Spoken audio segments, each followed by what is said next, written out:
I made this gorgeous coco coir pole using a Dollar Tree coco coir liner. Look how beautiful it turned out, guys. I purchased Dollar Tree coco coir liners back in the summertime.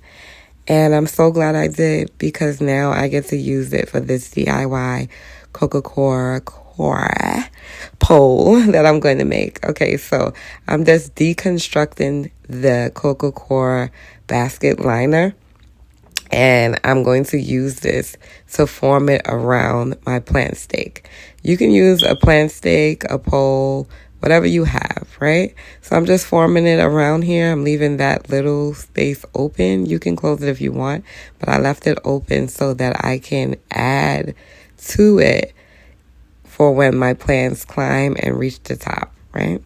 So I'm also going to use this nocturnal rope that I also got from Dollar Tree for $1.25. It came wrapped up with 3. I separated it.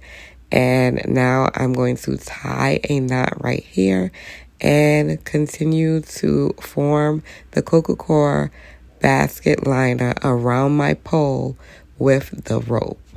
You want to secure this very tightly because you don't want it to unravel, right? It doesn't have to be perfect, but it needs to be tight. I was researching moss poles and they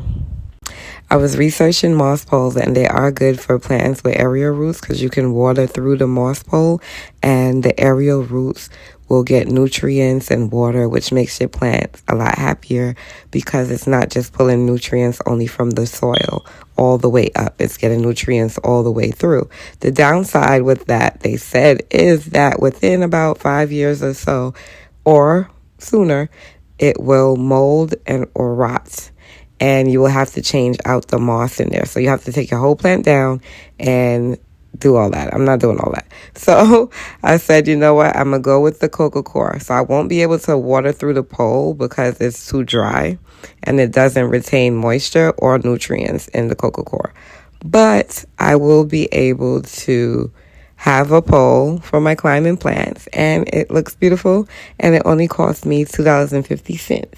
Okay, cool. So here I am just tying that up, and I'm going to go ahead and add on my plant connector.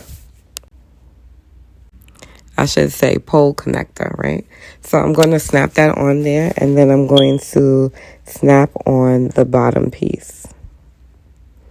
As you see here, this is why I left that part open. Like I say, you don't have to if it's already the height that you want it to go. And you don't have to use a plant stake. You can use whatever pole you want. You can use a bamboo stake. You can use a 2x4. Whatever you have in handy, just use it. You can also buy coco coir sheets, I think, on Amazon. It's like a big roll sheet that you can wrap around. I've seen videos of that. But I had the coco coir basket, so that's what I'm going to use. And I love the way that this turned out. As you can see, it's not perfect, but I like it and I'm going to use it. So this is the plant with the stakes that I said I didn't like the way that it looked. And I think it will be much happier growing up this pole. And I'm just going to push that in there and show you guys how I did this. So just wrapping it around. Again, the roots will not grow into this pole, so I have to use ties to stake it. But look how it came out. So gorgeous. I'm definitely going to be making more of these poles. Again, $1.25 treat came through for me, honey. Let me know if you liked it, guys. Thanks for watching.